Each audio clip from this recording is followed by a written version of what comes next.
ဆရာကိုကြည့်ပြီးဝင်ငွေရမယ်လမ်းကြောင်းပေါ်မလားလို့ကြည့်ပြပါတယ်ဟုတ်ပါတယ်ကျွန်တော်တင်ပေးတာကပတ်စံရှာတဲ့နီးတွေကြီးပဲတင်ပေးတာเนาะအရောင်းနဲ့ပတ်သက်ပြီးတော့ marketing နဲ့ပတ်သက်ပြီးတော့စီးပွားရေးနဲ့ပတ်သက်ပြီးတော့ပတ်စံဘယ်လိုရှာမလဲပတ်စံများများရှာမဲ့နီးလန်းတွေကျွန်တော်တင်ပေးတယ်ပေါ့เนาะပြီးနောက်တစ်ခုက personal development ကိုယ်ကိုယ်သွေးဖွံ့ဖြိုးတိုးတက်ဖို့အတွက်ဒါလည်းကျွန်တော်တင်ပေးတယ်စာလေးရေးပြီးတင်ပေးတာเนาะစာလေးရေးပြီးတင်ပေးတယ်ရေးတဲ့ခါကျလို့ရှိရင်လည်းကျွန်တော်မှာစီမင်းစီကင်းရှိတယ်စီမင်းစီကင်းရှိတယ်လိုတိုရှင်းဖြစ်ရမယ်ရက်သားဆန်ရမယ်ဖြော်ပြေးဆန်ရမယ်တလုံးမိုးလေးရေးပြီးတင်ပေးတယ်ဒါမှလည်းဖတ်တဲ့သူကမှတ်မိမယ်နားတဲ့ကိုရောက်မယ်ရင်ထဲကိုရောက်မယ်နော်ရင်ထဲကိုရောက်မှလည်းပြန်အသုံးချမှာဟုတ်တယ်မလားသူလို့ရှိရင်ကိုဟန်ကြီးရေးထားတဲ့စာလေးကိုသွားမြင်ရပြီးတော့အော်ဒါကိုဟန်ကြီးကဒီလိုမျိုးရေးထားတယ်ဒီလိုမျိုးစိတ်ထားရမှာပါလားငါတို့ကဒီလိုမျိုးလေးခံယူရမှာပါလားစသဖြင့်ဒီလိုမျိုးတွေမြင်လာအောင်လို့ဒီလိုမျိုးဖြစ်လာအောင်လို့ကျွန်တော်တို့မှဖတ်ချင်အောင်စိတ်ထဲမှာဆွဲအောင်ရေးပေးရတာနောက်လိုမျိုးလေးကျွန်တော်တင်ပေးတယ်ကျွန်တော်စီမှာမရမှာတွေကဘာကြီးလဲဆိုတော့ဘူရာတွေညှော်တွေရမှာမဟုတ်ဘူး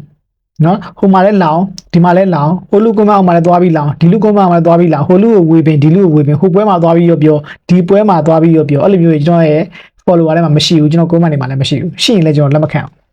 ဟုတ်တယ်ဒီလိုမျိုး audience ဒီလိုမျိုးဝင်းကျင်ကိုကျွန်တော်ရွေးရတာပါဒါကျွန်တော်ရွေးချက်လို့ရတဲ့ဥစ္စာကျွန်တော်တို့ထိန်းချုပ်လို့ရတဲ့ဥစ္စာကျွန်တော်တို့ကဘာဖြစ်လဲဆိုတော့ကိုထိန်းချုပ်လို့မရတဲ့ဟာတွေမှာသွားပြီးတိုင်ပတ်တကယ်နဲ့ကိုထိန်းချုပ်လို့ရတဲ့ဟာကြောင့်လည်းမထိန်းချုပ်ဘူးလို့ပေးတာဖြစ်ချင်တာနေဖြစ်တင်နေတဲ့ပို့စီလျှောက်တင်တယ်ဝင်နေတဲ့သူကဝင်တယ်ပြောနေတဲ့သူကပြောအဲ့လိုမျိုးတွေဖြစ်တယ်ကျွန်တော်အဲ့လိုဖြစ်မခံအောင်ကိုဝင်းကျင်ကိုကိုတန်ရှင်းအောင်ထားရတယ်ပေါ့နော်ဒါမှလည်းကျွန်တော်တို့ကရှေ့ကိုသွားလို့ရမှာဘေးဆောင်သွားတဲ့ကောင်တွေပါလို့ရှိရင်ဘာဖြစ်လဲကျွန်တော်တို့ဘေးတိုက်ဆွဲနေမှာဒီရွဆွဲနေမှာအဲ့တော့ဒီရွဆွဲမခံအောင်ကျွန်တော်ရှေ့ကိုသွားမယ်ရှေ့ကိုသွားနေတဲ့သူတွေပဲလိုက်ခဲ့တူတူသွားမယ်အဲ့ရှေ့ကိုမသွားဘဲနဲ့ကန်လန်တိုင်းပဲကောင်ဆိုလို့ရှိရင်တခါတည်းဘလော့ကလည်းတခါတည်းဘန်းခဲ့တယ်ရှုပ်လို့ဒါဆိုလို့ရှိရင်ကျွန်တော်တို့လည်းနှောက်ရှမ်းဖြစ်တော့ဘယ်သူမှလည်းနှောက်ရှမ်းဖြစ်တော့ဒီဘောမျိုးပေါ့နော်အဲ့ကျွန်တော်တို့ဝင်းကျင်ကိုရွေးချယ်လို့ရပါတယ်ကိုဝင်းကျင်ကိုကိုရွေးချယ်လို့ရတယ်